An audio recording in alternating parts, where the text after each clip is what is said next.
कहानी किराए का मकान। किराए के मकान सा लगने लगा है मुझे हमारा रिश्ता। कितने मान से सहेजा था मैंने उसे, कोना कोना सजाया था मन भर के। इतना ख्याल रखा था उसकी सार संभाल का मानो अपने हाथों से बनाया घर हो। मैं तो घर और मकान के बीच का फर्क भूल ही गई थी। पर अब अचानक मकान खाली करने का मन क्यों होने लगा? क्यों मैं उसके व्यवहार से आहत हूँ? जो कुछ हो रहा है इसमें उसका तो कोई दोष नहीं। उसने मुझे मकान खाली करने के लिए कभी नहीं कहा, लेकिन वादा भी तो नहीं किया था मुझसे कि ये मकान मेरे नाम कर देगा। मेरा दिल भारी उथल पुथल में डूबा था। कभी रोना आ रहा था तो कभी गुस्सा। मन उदासी के गट में जा गिरा। ध्यान भटकाने की कोई भी तरकीब काम नहीं आ रही थी। घड़ी घड़ी ध्यान फोन की तरफ जा रहा था, लेकिन ये फोन है कि बजने का नाम ही नहीं ले रहा।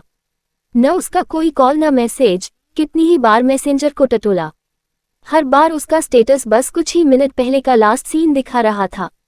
एक दो बार तो वह ऑनलाइन भी दिखा। मैं बेबस थी, चाहकर भी अपनी तरफ से फोन करने की पहल नहीं कर पा रही थी। यही अलिखित समझौता था हमारे बीच की यह रिश्ता हमारे अन्य व्यक्तिगत रिश्तों के आड़े नहीं आएगा।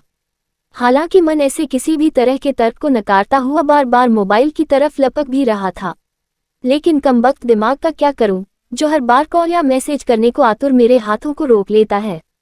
व्यस्त तो नहीं है, होता तो ऑनलाइन कैसे आता। सारी दुनिया के लिए समय है उसके पास, बस मेरे लिए ही फुर्सत नहीं।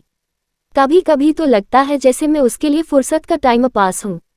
जब कोई काम नहीं तो लगा लिया मुझे फोन, मतलबी कहीं का, सोचते हुए मैंने उसे कोसा। माना कि व्यस्तता के चलते लंबी बात नहीं कर सकता, लेकिन मैसेज तो कर सकता है ना। जानता तो है कि संपर्क न होने पर मैं कितना परेशान हो जाती हूँ, मेरी परवाह हो तब ना। मेरा उसे कोसना जारी था, पर हैरानी की बात तो ये है कि मैं उसे कोस ही क्यों रही हूँ। नाराजगी या मनमुटाव जैसा कुछ भी नहीं है, किंतु फिर भी पूरा एक सप्ताह हो गया हमारी आपस में बातचीत हुए। इसे अबोला तो नहीं कहा जा सकता, क्योंकि मैं हर रोज बिना नागा उसे गुड मॉर्निंग का मैसेज करती हूँ, परंतु मेरे मैसेज के जवाब में हाथ जोड़े इमोजी वाला रिप्लाई देना परवाह कम, मजबूरी में की गई औपचारिकता अधिक लग रही थी। ऐसा नहीं है कि हमारे दरमियान ये स्थिति पहली बार आई है। महीने दो महीने में ऐसा हो ही जाता है। ऐसा तब होता है जब वह अपने दोस्तों के साथ आउटिंग का प्रोग्राम बनाता है, और जब भी ऐसा होता है मैं उखड़ जाती हूँ। वे कुछ दिन मेरे लिए बहुत कष्टदायी होते हैं। जी जलता है, मन कुलता है, कहीं राहत नहीं मिलती तो बैठकर उसे कोस लेती हूँ, लेकिन अब लग रहा है जैसे नाहक ही उसे कोस रही हूँ। उसकी तो कोई गलती है ही नहीं, सारा दोष तो मेरा ही है। ये सारी परिस्थितियां तो पहले भी मेरे सामने स्पष्ट ही थीं। उसने कभी दावा नहीं किया था कि मेरे प्यार की खातिर वो दुनिया छोड़ देगा। मैंने ही पूरे होशोहवास में ये दर्द मोल लिया था। मुझे लगता है कि दुनिया में तमाम दुखों, परेशानियों और मुसीबतों की जड़ यह मन नामक काल्पनिक ऑर्गन ही है। ये शरीर का वो अदृश्य हिस्सा है जो बेशक दिखाई नहीं देता, किंतु हमारी दिनचर्या को पूरी तरह से प्रभावित करता है। शरीर की हर गतिविधि इसी के नियंत्रण में रहती है और हमारे हर क्रियाकलाप पर इसके मूड का असर साफ नजर आता है। मैं और वो काम के सिलसिले में पास आए थे, और ये जानते हुए भी कि मेरे अलावा भी उसकी बहुत सी महिला मित्र हैं, मैंने उसे सहजता से स्वीकारा था। कुछ ही दिनों में हमारी नज़दीकियां अंतरंगता में बदल गईं। हम नई पीढ़ी के प्रतिनिधि हैं। हमारी इस जमात में साथ पढ़ने या नौकरी करने वाले अकेले जोड़ों में इस तरह की नज़दीकियां बहुत ही सामान्य सी बात है। दो एक जैसी विचारधारा के लोग साथ रहना स्वीकार कर लेते हैं और एक दूसरे की तमाम अच्छाइयों बुराइयों के साथ इस साथ को निभाते भी हैं। हमारा ये रिश्ता पूरी तरह से ज़रूरत और उपलब्धता पर निर्भर था। प्यार जैसा कोई तत्व शायद इसमें नहीं था। यूं प्यार के अस्तित्व से इनकार नहीं है मुझे, और न ही मैं इसके होने को बुरा मानती हूँ, परंतु प्यार जब तक दो तरफा ना हो, इसके होने का कोई मतलब नहीं। कुल मिलाकर त्याग वाला प्यार हमारी पीढ़ी के कॉन्सेप्ट में नहीं था।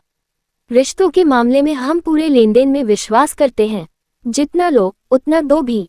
लेकिन मुझे कभी उससे ऐसा फिल्मों और कहानियों वाला प्यार हो जाएगा ये मैंने नहीं सोचा था। उसकी तरफ से वफा की उम्मीद मैं कैसे कर सकती थी, क्योंकि मेरे जैसी तो बहुत सी मित्र थी उसकी, और जहां तक मुझे समझ में आया है भौगोलिक दूरी के अलावा उसे अपनी इन मित्रों से कोई विशेष शिकायत भी नहीं थी। जब तक हम एक साथ एक ही ऑफिस में थे हमारा रिश्ता बहुत स्मूथली चल रहा था। हालांकि इस तरह की सिचुएशन पहले भी बनती रही है। जब वह छुट्टी लेकर अपने दोस्तों से मिलने जुलने जाता था तब मुझे बुरा नहीं लगता था और मैं इसे एक शॉर्ट ब्रेक की तरह लेती थी। इस बार भी ऐसा ही कुछ हुआ था। वीकेंड पर वह अपने दोस्तों से मिलने चला गया तो मैं भी माँ पापा के पास आ गई। उसी दौरान करवा चौथ का व्रत आया। माँ सुबह से ही सजी धजी घूम रही थी।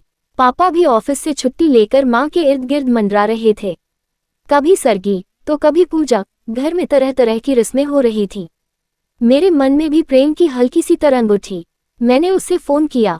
फोन उठाते ही वह चिल्लाया, तुम्हें पता है ना कि मैं कहाँ हूँ? फोन क्यों किया? उसने कहा, पर मुझे कुछ भी सुनाई नहीं दिया। तुम्हें पता है आज करवा चौथ का व्रत है? मैंने उत्साह के अतिरेक से उससे पूछा। होगा, हमें क्या? उसने लापरवाही से जवाब दिया। मेरा उत्साह बुझ गया, परंतु मैंने उस पर जाहिर नहीं होने दिया। मैं कुछ और कहती इससे पहले ही उसका ठहाका सुनाई दिया। वैलेंटाइन डे मनाने वाली हमारी पीढ़ी कब से इन ढकोसलों में भरोसा करने लगी? वैसे तुम किसके लिए ये व्रत कर रही हो? उसने मुझे दकियानूसी करार देने के साथ साथ मेरा उपहास भी उड़ाया। उसके अंतिम प्रश्न ने तो मन की बंजर जमीन पर गुलाबी कोपलों के उगने पर ही प्रश्न चिन्ह लगा दिया। मैंने फोन काट दिया। हालांकि उस दिन मैंने वह व्रत नहीं रखा, लेकिन इन दिनों उसका अपने दोस्तों से मिलने जाना मुझे बेचैन करने लगा है, विशेषकर महिला मित्रों से। यहाँ से जाने के बाद मेरी तरफ उसकी उदासीनता मुझे अखरने लगी है। उसकी अपनी महिला मित्रों के साथ होने की कल्पना तक मुझे आहत करने लगी है। मुझे याद है अपनी वो बेहद बचकानी हरकत जब वह अपनी एक मित्र के साथ वीकेंड बिताने किसी रिसोर्ट पर गया था। कैसे मैं बार बार फोन करके उन दोनों को डिस्टर्ब करने की कोशिश कर रही थी ताकि वे एक दूसरे के नजदीक न आ सकें। मेरी इस हरकत पर वह मुझसे कई दिन रूठा भी रहा था, पर मुझे अपने किए पर न तो कोई दुख था और न ही कोई पछतावा, बल्कि उसके ये कहने पर कि तुमने मेरे पूरे वीकेंड का सत्यानाश कर दिया सुनकर मैं भीतर तक खिल गई थी।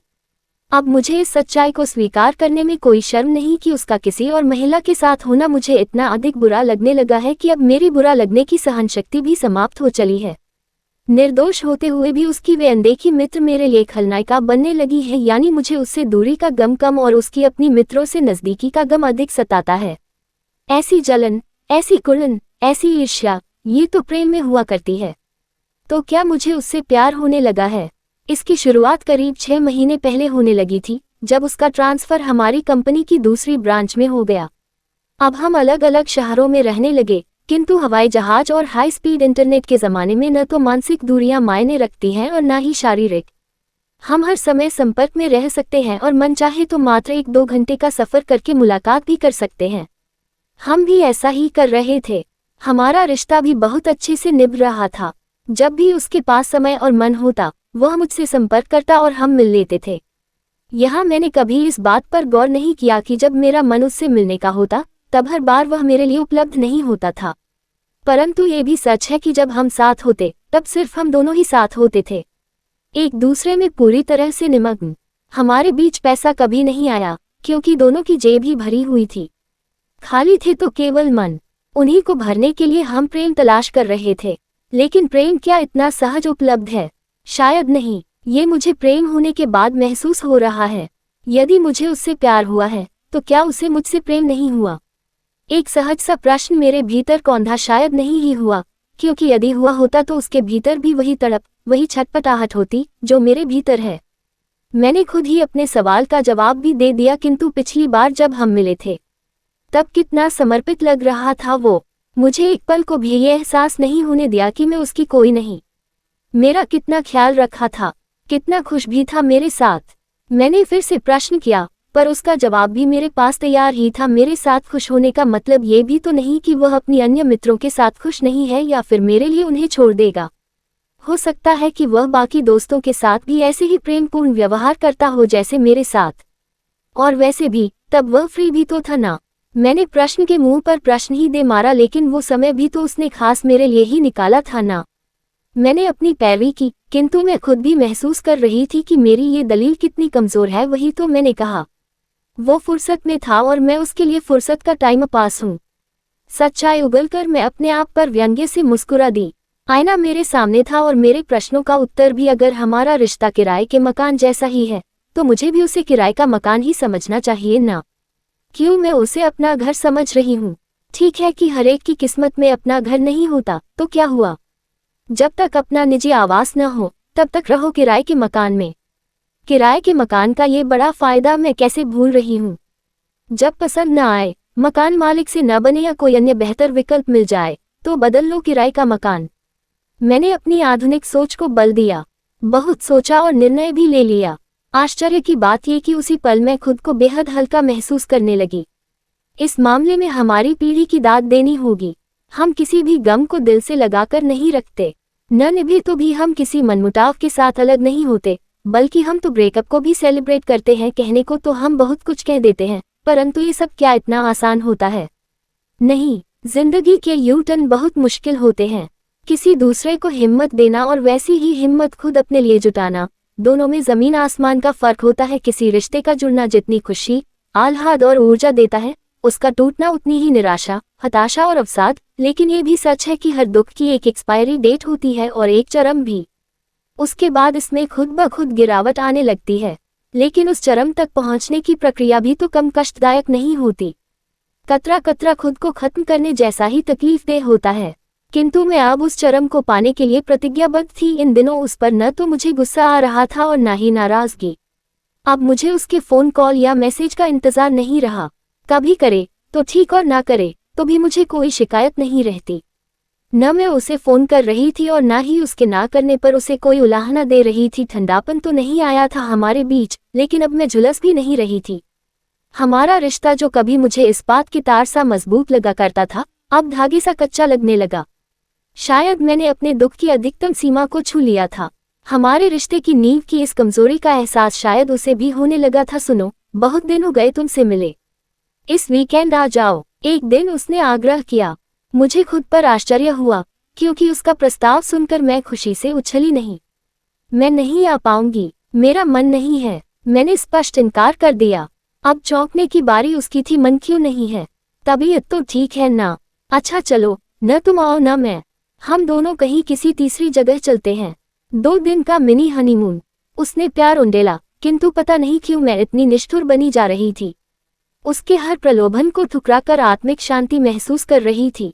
आखिर उसके सभी हथियार मैंने निरस्त कर दिए। कमाल की बात तो ये रही कि इतना सब होने के बाद भी मैं हताश या निराश नहीं थी। डिप्रेशन का तो मतलब ही नहीं था। शनिवार की सुबह जब मैं पूरी तरह से जगी भी नहीं थी कि डोरबेल बजी।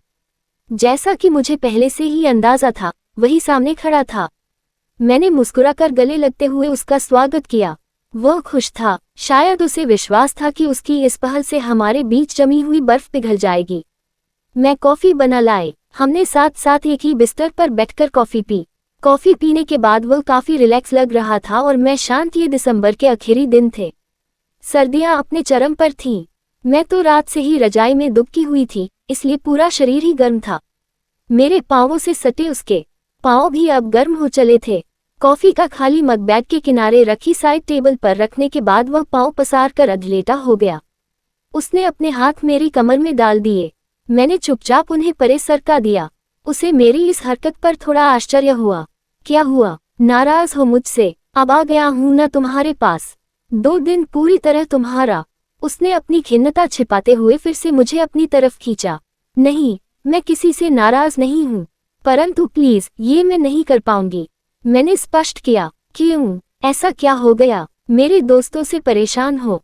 यार, ये सब तो तुम्हें पहले से पता था ना, मैंने तुमसे कुछ छिपाया तो नहीं। फिर अब उसकी खिन्नता शब्दों का जामा पहन चुकी थी। मैं तुम्हें कोई दोष नहीं दे रही, लेकिन मैं ये अधूरापन बर्दाश्त नहीं कर पा रही हूँ।